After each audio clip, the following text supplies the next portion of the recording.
Hello everybody and welcome to the May meeting of Friday Flicks. Our title for this month is 2004's The Phantom of the Opera, starring Gerard Butler and Emmy Rossum. Before we get started, this is just a quick and friendly spoiler warning that the following video and comment section will include spoilers for the film. If you haven't yet watched it, copies are available through the library's Hoopla database. The story is based on the novel The Phantom of the Opera, written by Gaston Leroux and published in 1911. Since publication, the story was adapted multiple times, including the 1925 film starring Lon Chaney and Andrew Lloyd Webber's 1986 hit Broadway musical. The 2004 film we're looking at today is an adaptation of Webber's stage show rather than a direct adaptation of the novel itself. The movie begins at the Paris Opera House where an auction is being held. One of the items being sold is a small stuffed monkey playing the cymbals.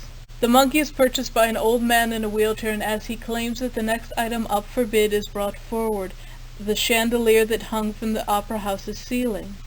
The auctioneer states that this is the same chandelier that figured into the traumatic events in the opera house's history and has since been restored to its former glory. As the chandelier is raised to the ceiling, its light illuminates the opera house, burning away the dust and restoring its old glory as we are whisked back to 1870, where the opera house is in full swing with rehearsals for their newest show, Hannibal. The new owners of the opera house have arrived to meet cast and crew, and as rehearsals resume, a stage prop falls, landing on lead diva Carlotta, who refuses to sing until her safety can be guaranteed. After Carlotta storms out, Madame Giry, the ballet instructor, puts forward Christine Daae, a chorus girl, as her replacement. Though the new owners are initially doubtful of Christine's abilities, her stunning singing performance wins her the role, and she performs the lead that night on stage. After her phenomenal performance, Christine heads down to a small chapel in order to pray for her deceased father, where her best friend Meg meets her and inquires where she learned to sing that way. Christine confesses that her new teacher is an angel of music sent to her by her father to guide her. Christine returns to her dressing room where she meets Raoul, an old childhood friend who is now patron of the opera house. He was in the audience during her performance and, recognizing her, decides to meet her and ask her to dinner. After Raoul leaves, the door to Christine's dressing room locks and a voice begins singing to her. It's here that we're introduced to the Phantom of the Opera, Christine's voice teacher. Luring Christine to the mirror in her dressing room, he reveals a secret passage, and she follows him down to his lair underneath the opera house.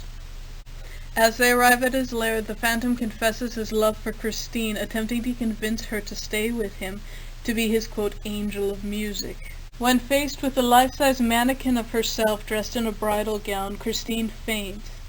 She awakens to a small monkey toy clapping its cymbals, the same items sold at the auction in the beginning of the film.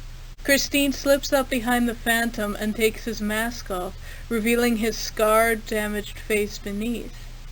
Though initially furious with her, the Phantom begins crying, regretting his, quote, loathsome face, and returns her to the surface. During Christine's absence, several notes have been sent out, all signed OG for Opera Ghost. These notes demand that Christine be given the lead role in the upcoming opera Il Muto.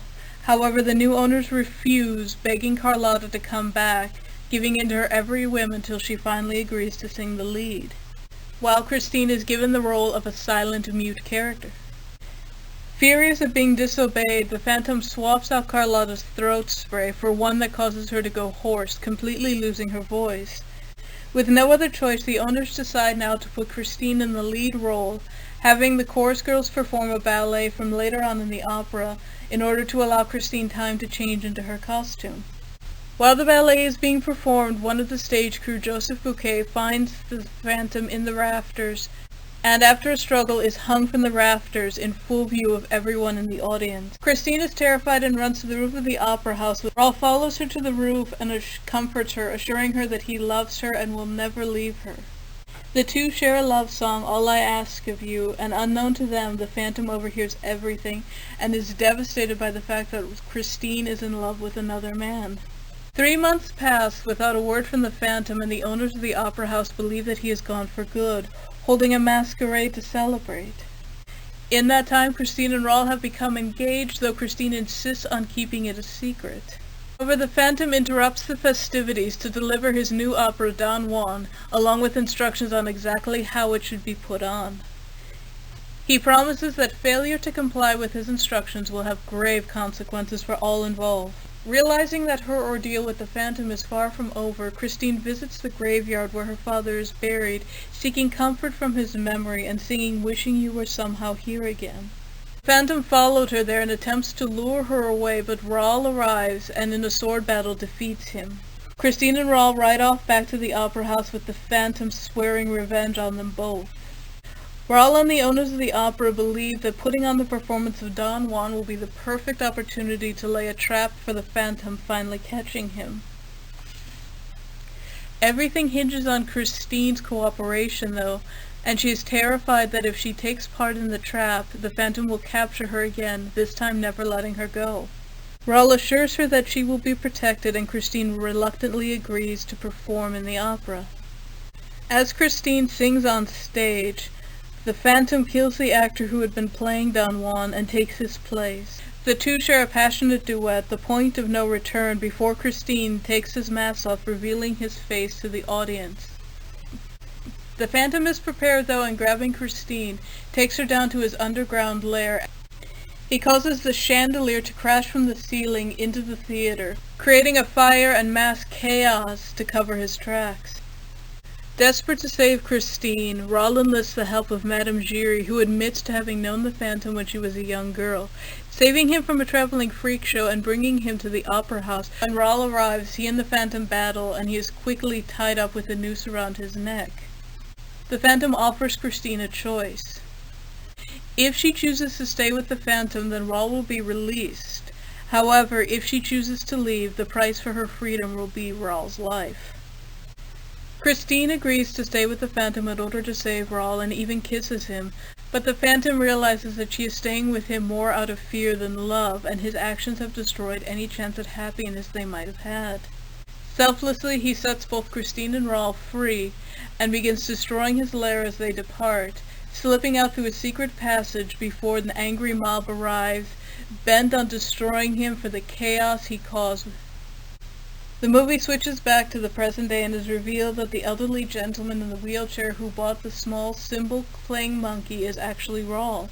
He leaves the monkey on Christine's grave, and as he does, he notices a red rose tied with a black ribbon, a trademark of the Phantom. Though I had listened to the music of the Phantom of the Opera several times, this movie was the first time I had seen it performed, and I have to admit the movie left me with mixed feelings. Certain parts I found absolutely breathtaking, like the chandelier rising up and restoring the opera house to its former glory. However, some of the creative choices, including casting actors who are not particularly strong singers, like Jared Butler and Emmy Rossum in lead roles, left me feeling ambivalent, even disappointed. Especially when I saw one of my favorite songs, Masquerade, set up in a more dull, monotone black and white style in the film, rather than the bright, beautiful spectacle of the stage show encompassing every hue of the rainbow. Though I didn't hate this movie by any means and feel that the actors and actresses were giving their best performances, I still do prefer the video of the stage show at Royal Albert Hall to this film. These are just my thoughts, though, and I really want to know what all of you think. Was this movie the first introduction you had to the Phantom of the Opera, or had you seen the stage show or read the novel beforehand? If you had seen the Phantom of the Opera performed before, did you find this movie to be a disappointment, or were you pleased with how it was brought to the big screen? Many critics have commented that the lead characters were not strong singers. Who would you cast in your perfect version of Phantom of the Opera? Leave your thoughts and opinions on the film in the comments section of this video. I can't wait to hear what everyone thought. Don't forget to stay tuned to the library's website and social media for more upcoming information on our programs. We've got a lot of great things planned, and I can't wait to see you all at the next one. Bye!